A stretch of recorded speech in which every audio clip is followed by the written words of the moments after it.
अतीक अहमद और अशरफ अहमद। तारीख 15 अप्रैल 2023। दो अज्ञात लोगों ने पुलिस कस्टडी में अतीक अहमद और अशरफ अहमद को गोली मारकर हत्या कर दी। अतीक अहमद की मरने की खबर न्यूज मीडिया में आग की तरह फैल गई। कुछ लोगों ने इसका समर्थन किया और कुछ ने इस घटना का जमकर विरोध किया। लेकिन इस अतीक अहमद के पीछे की कहानी काफी हैरान करने वाली है। कई सारे लोग इसे एक गैंगस्टर मानते थे, तो वहीं कई सारे लोग इसे अच्छे दर्जे के विधायक और नेता की नजरों से देखते थे। लेकिन आखिर क्या थी अतीक अहमद की सच्चाई? क्या अतीक अहमद यूपी का डॉन था और तांगे वाले का अनपढ़ बेटा कैसे बना नंबर 1 डॉन? जाने अतीक अहमद के गुनाह और सियासत की दुनिया से जुड़ी हर कहानी। लेकिन उससे पहले अगर आप हमारे चैनल पर नए हैं तो चैनल को सब्सक्राइब जरूर कर लें। कुछ समय पहले प्रयागराज के धूमनगंज का एक वीडियो यूपी और उसके आसपास के राज्यों में काफी तेजी से वायरल हो रहा था। इस वायरल वीडियो में अपराधी एक कार में बैठे व्यक्ति पर गोलियों और बम की बौछार कर रहे थे। कार में बैठा व्यक्ति जैसे ही अपनी जान बचाने के लिए कार से बाहर निकलता है तो हथियार बंद अपराधी उसके पीछे दौड़ पड़ते हैं और आगे जाकर उसे गोलियों से भून देते हैं। इस वीडियो क्लिप में भागने वाले आदमी का नाम उमेश पाल था और इस हत्याकांड में अपराधियों ने उमेश पाल के साथ साथ उमेश पाल के 2 बॉडीगार्ड गनर पर भी हमला किया था। इस हमले में उमेश पाल के साथ उनके गनर संदीप निषाद की भी मौत हो गई। वहीं दूसरे गनर राघवेंद्र सिंह को गंभीर हालत में अस्पताल में भर्ती कराया गया। बाद में जब इस घटना की जांच की गई तब उमेश पाल के परिजनों ने इस हत्याकांड के पीछे बाहुबली नेता अतीक अहमद का हाथ बताया। ये वही यूपी का बाहुबली अतीक अहमद था जो 5 बार विधायक और 1 बार सांसद पद के लिए चुना गया था। लेकिन सोचने वाली बात है कि आखिर उमेश पाल हत्याकांड में अतीक अहमद का नाम क्यों लिया गया? क्या सच में अतीक अहमद ने ही उमेश पाल को मारने की फिरौती दी थी? और अगर ये बात सच है तो उमेश पाल को मरवाने के पीछे का क्या कारण था? खैर जो भी हो, उमेश पाल और अतीक अहमद का कुछ न कुछ लेना देना जरूर था, जो हम आगे की वीडियो में जानेंगे। लेकिन इस रियल क्राइम स्टोरी का सबसे मेन किरदार अतीक अहमद के बारे में जानना बेहद जरूरी है, क्योंकि आज की वीडियो की पूरी घटना अतीक अहमद नाम के इस व्यक्ति के इर्द गिर्द ही घूमती है। दरअसल 10 अगस्त 1962 को प्रयागराज के चकिया मोहल्ले में अतीक अहमद का जन्म हुआ था। जब अतीक अहमद का जन्म हुआ था उस समय प्रयागराज को इलाहाबाद के नाम से जाना जाता था। अपने जीवन में भले ही अतीक अहमद यूपी का बाहुबली बना, लेकिन उसका पिता फिरोज अहमद तांगा चलाने का काम किया करता था। बचपन में भले ही अतीक अहमद एक गरीब परिवार से था, लेकिन एक तांगे वाले का अनपढ़ बेटा अतीक इतना महत्वाकांक्षी था कि पैसों की खातिर जुर्म की दुनिया में कदम रखने के बाद वो कुछ ही दिनों में अपराध जगत का बेताज बादशाह बन गया। अतीक को बचपन से ही पढ़ाई लिखाई में मन नहीं लगता था। जैसे तैसे करके उसने मैट्रिक की परीक्षा लिखी जिसमें वो फेल हो गया और फिर अतीक वो बन गया जो वो बनना चाहता था और जिसमें उसका मन लगता था। अमीर बनने के सपने पूरे करने के लिए वो बुरे लोगों की संगत में रहने लगा। साल 1979 में केवल 17 साल की उम्र में उसने एक हत्या कर डाली और वो हत्या का आरोपी बन गया। इस हत्या के बाद वो अपराधी बनने की परीक्षा को पास कर चुका था। धीरे धीरे करके उसका यह आतंक बढ़ता गया और कुछ समय बाद उस इलाके के छोटे मोटे गैंगस्टर और अपराधी इसे अपना गुरु मानने लगे और कुछ ही समय के अंदर उस इलाके के लिए इसका वर्चस्व इतना बढ़ गया कि वहाँ के लोग भी इसके नाम से डरने लगे। अब अतीक समझ चुका था कि उसके नाम का सिक्का इलाहाबाद में चल चुका है और वो इसी बात का फायदा उठाकर लोगों से रंगदारी वसूल करने लगा। अब अतीक अहमद की जिंदगी में बेशुमार पैसा और लोगों के मन में उसका डर दोनों फलने फूलने लगा था। जैसे जैसे अतीक अहमद का खौफ बढ़ता गया वैसे वैसे वहाँ के छोटे बड़े गैंगस्टर की नजर अतीक अहमद पर पड़ने लगी। अतीक अहमद की तरह चांद बाबा नाम के गैंगस्टर का भी खौफ यूपी में हुआ करता था। जब अतीक अहमद का नाम दूर दूर तक फैलने लगा तब इसकी खबर चांद बाबा को भी मिली और वो नहीं चाहता था कि उस इलाके में उससे बड़ा कोई और गैंगस्टर आए। मीडिया रिपोर्ट के अनुसार बताया जाता है कि पुलिस भी चांद बाबा के इलाके में जाने से खौफ खाते थे। उस समय चांद बाबा का आतंक इतना खौफनाक था कि पुलिस उसे चाहकर भी नहीं पकड़ सकती थी। लेकिन अतीक अहमद शायद चांद बाबा के लिए सनी बनकर आया था। आए दिन दोनों में गैंगवार होते रहते थे। चांद बाबा से पुलिस, नेता, कारोबारी सभी परेशान थे। पहली गैंगवार में पुलिस ने भी अतीक अहमद पर कोई कार्रवाई नहीं की, क्योंकि सभी चाहते थे कि चाहे जैसे भी हो चांद बाबा का खत्म होना जरूरी है। लेकिन शायद पुलिस, नेता और कारोबारी ये नहीं जानते थे कि आने वाले समय में अतीक अहमद चांद बाबा से भी बड़ी मुसीबत बन जाएगा। अनजाने में ही सही, लेकिन पुलिस वालों ने अतीक अहमद के लूटपाट, चोरी और अपहरण जैसी वारदातों को अनदेखा करना शुरू कर दिया। लेकिन धीरे धीरे अतीक अहमद हाई प्रोफाइल हत्याकांडों को अंजाम अंजाम देने लगा, जिसमें वो अत्याधुनिक हथियारों का इस्तेमाल भी करता था। अतीक अहमद अपने खुद के ही किए गए अपराधों को देखकर यह अंदाजा लगा चुका था कि देर से ही सही लेकिन पुलिस उस पर जरूर हाथ डालेंगे। इसलिए उसने पुलिस से बचने के लिए विधायकी का रास्ता चुना और उत्तर प्रदेश में होने वाले 1989 के विधानसभा चुनाव के लिए उसने पश्चिमी इलाहाबाद से चुनाव लड़ने के लिए पर्चा भरा। लेकिन अतीक अहमद के विधानसभा चुनाव लड़ने की खबर उसके जानी दुश्मन शौक इलाही उर्फ चांद बाबा को लगी। और फिर क्या था, अब चांद बाबा को लगने लगा कि अगर इस विधानसभा चुनाव में अतीक अहमद जीत जाता है तो उस क्षेत्र में चांद बाबा का वर्चस्व पूरी तरीके से खत्म हो जाएगा। इसलिए चांद बाबा ने अतीक अहमद को चुनौती देने के लिए वो भी राजनीति के मैदान में विधानसभा चुनाव लड़ने के लिए कूद पड़ा। और इसके बाद दोनों की दुश्मनी ने एक बार फिर से आग पकड़ ली। लेकिन इस चुनाव के सियासी खेल में चांद बाबा की पूरी चालाकी धरी की धरी रह गई और अतीक अहमद विधानसभा का चुनाव जीतकर विधायक बन गया। अब तक इलाहाबाद के लोग जिसे mafia, gang leader, history sheeter, bahubali और दबंग के नाम से जानते थे, वो अब माननीय विधायक जी बन चुका था। इसी बीच एक दिन रोशन बाग में कबाब पराठे की एक दुकान में शाम 7:30 बजे के आसपास दोनों का आमना सामना हुआ। पहले बहस हुई और फिर ताबड़तोड़ गोलियां और बम चलने लगे। इस घटना में चांद बाबा मारा गया और हत्या का आरोप अतीक अहमद पर लगा। चांद बाबा गैंग के सदस्य इस्लाम नाटे, जग्गा और अख्तार कालिया बच निकले। बाद में पुलिस ने एक मुठभेड़ में इस्लाम नाटे को ढेर कर दिया। इसके बाद चांद बाबा के ही एक खास आदमी अख्तर कालिया की हत्या कर दी गई और फिर मुंबई भागे जग्गा को वापस इलाहाबाद लाकर मार दिया गया। और इस तरह अतीक अहमद ने चांद बाबा और उसके गैंग का पूरी तरह से सफाया कर दिया। इस गैंग वार के बाद इलाहाबाद को चांद बाबा से छुटकारा मिल गया। चांद बाबा की हत्या करने के बाद उस इलाके में अतीक अहमद का रुतबा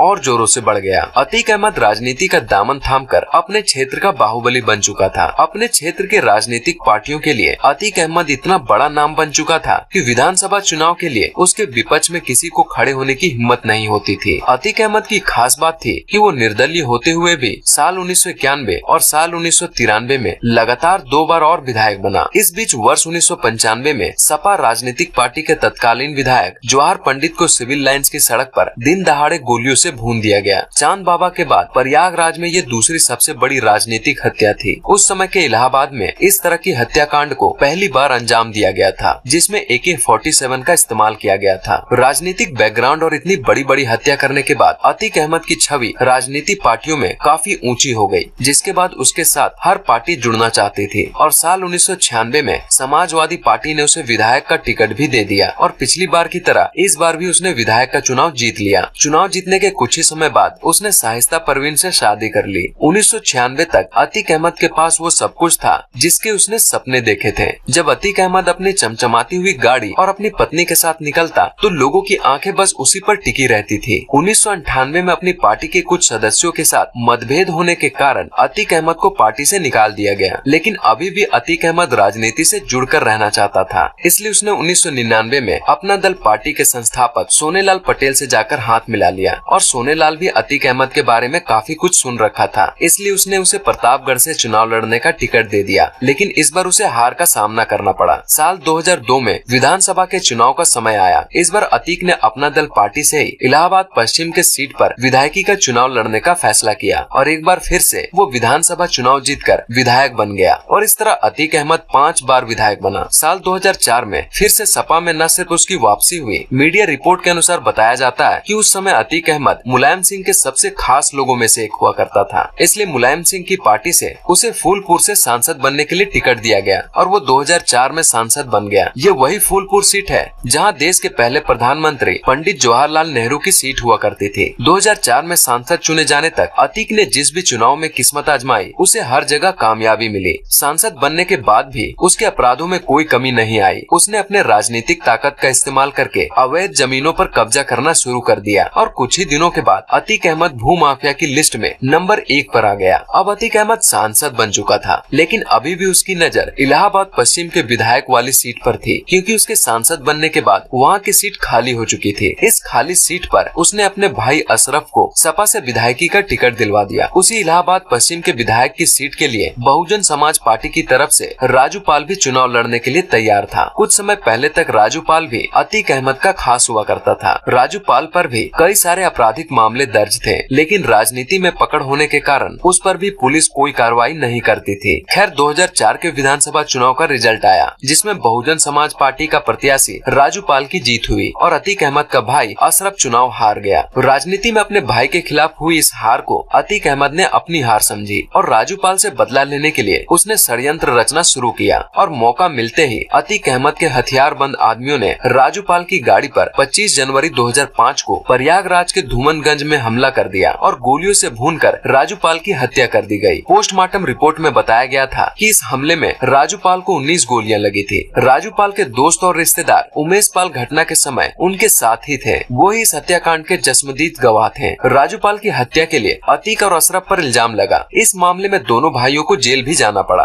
कहा जाता है कि राजूपाल हत्याकांड के बाद से ही अतीक अहमद का पतन शुरू हो गया था। खैर, राजूपाल की हत्या से 11 दिन पहले ही पूजा पाल से उसकी शादी हुई थी। राजू की हत्या के बाद बसपा ने इलाहाबाद पश्चिम सीट पर उसे ही उपचुनाव में उम्मीदवार बनाया, लेकिन अतीक के भाई अतीक अहमद की करतूतों की वजह से मुलायम सरकार ने उसे अपनी पार्टी से निकाल दिया। साल 1995 में लखनऊ में हुए गेस्ट हाउस कांड में अतीक अहमद मुख्य आरोपियों में से एक था। ऐसा कहा जाता है कि उस गेस्ट हाउस कांड में अतीक अहमद ने मायावती पर हमला करवाया था और जैसे ही मायावती मुख्यमंत्री बनी वैसे ही अतीक अहमद के बुरे दिन की शुरुआत हुई। मायावती सरकार ने अतीक अहमद के किए गए अपराधों के फाइल को खोलना शुरू किया और उसके अपराधों को देखते हुए उत्तर प्रदेश पुलिस ने उसे मोस्ट वांटेड घोषित कर उस पर 20,000 का इनाम रख दिया, क्योंकि उसकी क्राइम फाइल खुलने के बाद वो गायब हो चुका था। मायावती सरकार हाथ धोकर अतीक अहमद के पीछे पड़ चुकी थी। अतीक अहमद का बन रहा अलीना सिटी ड्रीम प्रोजेक्ट के जमीन को भी अवैध घोषित कर दिया गया। वहीं दूसरी तरफ उमेश पाल सपा विधायक पूजा पाल के भाई थे। बसपा विधायक राजू पाल की हत्या के मुख्य गवाह उमेश पाल का 2007 में अपहरण कर लिया गया था। अपहरण करने वालों ने उन्हें राजूपाल हत्याकांड में गवाही न देने के लिए कहा था। मायावती की सरकार आने पर इस हमले में उमेश पाल ने प्रयागराज के धूमनगंज थाने में एफआईआर दर्ज कराई थी। इस मामले में अन्य लोगों के साथ साथ पूर्व सांसद अतीक अहमद और उनके छोटे भाई और पूर्व विधायक खालिद अजीज उर्फ अशरफ भी आरोपी बनाए गए और कुछ ही दिनों के अंदर दिल्ली पुलिस ने अतीक अहमद को गिरफ्तार कर यूपी के जेल में बंद कर दिया। अतीक अहमद अपने गुनाहों पर पर्दा डालने के लिए अपने साथ जुड़े राजनीतिक पार्टियों को कवच के तौर पर इस्तेमाल किया और अपराध व राजनीति के दम पर करोड़ों नहीं बल्कि अरबों रुपए का साम्राज्य खड़ा कर लिया। यूपी के जेल में बंद होने के बाद भी उसने फिर से इलाहाबाद पश्चिम से विधायक का चुनाव लड़ने का फैसला किया। वो जेल के अंदर रहकर ही साल 2012 के विधानसभा चुनाव के लिए पर्चा भरा। उस समय तक उस पर लगाए हुए ज्यादातर आरोपों के लिए उसे जमानत मिल चुकी थी, लेकिन गैंगस्टर एक्ट के एक मामले में उसकी सुनवाई होनी अभी भी बाकी थी। इसके लिए उसने इलाहाबाद कोर्ट में याचिका दायर की। अतीक अहमद के भौकाल का अंदाजा इसी बात से लगाया जा सकता था कि उसके खिलाफ चल रहे इलाहाबाद हाई कोर्ट में मुकदमे की सुनवाई करने वाले 10 जजों ने उसके मुकदमे की सुनवाई से खुद को अलग कर लिया था। बाद में 11वें जज ने उसके जमानत पर सुनवाई की और चुनाव से पहले उसे जमानत पर रिहा कर दिया गया। 2012 के विधानसभा चुनाव में अतीक अहमद के विपक्ष में राजूपाल की पत्नी पूजा पाल खड़ी थी, लेकिन इस चुनाव में भी अतीक अहमद की किस्मत ने उसका साथ नहीं दिया और वो हार गया। इसके बाद 2014 में श्रावस्ती सीट से समाजवादी पार्टी के टिकट पर, 2018 में फूलपुर सीट के उपचुनाव में और 2019 में निर्दलीय उम्मीदवार के तौर पर वाराणसी सीट से पीएम मोदी के खिलाफ लोकसभा का चुनाव लड़ा, लेकिन सभी जगह उसे करारी हार का सामना करना पड़ा। श्रावस्ती को छोड़कर लोकसभा के बाकी तीनों चुनाव में तो उसकी जमानत तक जब्त हो गई। अतीक अहमद को माफिया, बाहुबली और डॉन यूं ही नहीं कहा जाता। सख्त सरकार और जेल में रहने के बाद भी उसके जुर्म का सिक्का चलता रहा। वो जेल की सलाखों के पीछे से कई जुर्म को अंजाम देता रहा। देवरिया जेल में रहते हुए उसने मोहित जायसवाल नाम के एक बिजनेसमैन को रंगदारी न देने के कारण किडनैप कर लिया और उसे लखनऊ से देवरिया जेल अतीक अहमद के सामने लाया गया और जेल में ही उसे लोहे की रॉड से पीटा गया। उसकी पिटाई करके उसका वीडियो भी वायरल किया गया ताकि बाहर रंगदारी न देने वाले बिजनेस करने वालों के अंदर अतीक अहमद के नाम का खौफ बना रहे। मारपीट करने के बाद अतीक अहमद ने एक सादे स्टाम्प पेपर पर मोहित जायसवाल का सिग्नेचर लेकर उसके करोड़ों की संपत्ति अपने नाम करा लिया। वहां से छूटने के बाद मोहित जायसवाल ने अतीक अहमद के खिलाफ थाने में रिपोर्ट दर्ज कराई, जिसके बाद ये मामला सबके सामने आ गया। जिसके बाद देवरिया जेल के कई अधिकारियों से पूछताछ करने के बाद उन्हें निलंबित भी कर दिया गया। शहर के खुलदाबाद थाने में अतीक अहमद हिस्ट्री सीटर का नंबर 53A है। अतीक के खिलाफ अब तक करीब 250 मुकदमे दर्ज हो चुके थे। इनमें मायावती राज में एक ही दिन में दर्ज किए गए 100 से ज्यादा मुकदमे भी शामिल थे, जिन्हें हाई कोर्ट के आदेश पर बाद में स्पंज कर दिया गया था। अभी भी अतीक के परिवार पर कानूनी शिकंजा बना हुआ था। अतीक को गुनाहों की दुनिया इतनी पसंद आ आ गई थी कि उसने अब पूरे परिवार को इसमें शामिल कर लिया था। अशरफ पर कई सालों तक 1 लाख रुपए का इनाम घोषित था। 2 नाबालिग छोटे बेटों को छोड़कर अतीक के बाकी तीनों बेटे के खिलाफ भी क्रिमिनल केस दर्ज हो चुका था। सबसे बड़ा बेटा उमर लखनऊ तो दूसरे नंबर का अली अहमद प्रयागराज की नैनी सेंट्रल जेल में कैद था। सीबीआई द्वारा 2 लाख रुपए का इनाम घोषित किए जाने के बाद बड़े बेटे उमर ने लखनऊ में सरेंडर किया था। दूसरे नंबर के बेटे अली ने 5 करोड़ रुपए की रंगदारी मांगने के मामले में पिछले साल जुलाई महीने में प्रयागराज कोर्ट में सरेंडर किया था। तीसरा बेटा Asad Umesh Pal shoot out case में मोस्ट वांटेड था और उस पर 2.5 लाख रुपए का इनाम रखा गया था। परिवार के सदस्य एवं उसकी पत्नी साहिस्ता परवीन पर भी धूमनगंज में रमेश पाल हत्या मामले में पहला मामला दर्ज हो गया था। मोहित जायसवाल कांड के बाद वहां के जेल अधीक्षक के अंदर इतना डर भर गया था कि उसने सरकार से गुहार लगाकर अतीक अहमद को देवरिया जेल से बरेली भेज दिया गया। राजू पाल हत्याकांड में उमेश पाल ही एकमात्र ऐसा गवाह था जो अतीक के खिलाफ डटकर खड़ा था, वो भी तब जब कई गवाह अतीक के खिलाफ गवाही देकर मुकर चुके थे। उमेश 2005 से 2023 तक अतीक अहमद और उनके गुर्गों से अपने दोस्त की मौत का बदला लेने के लिए उसका सामना करते रहे,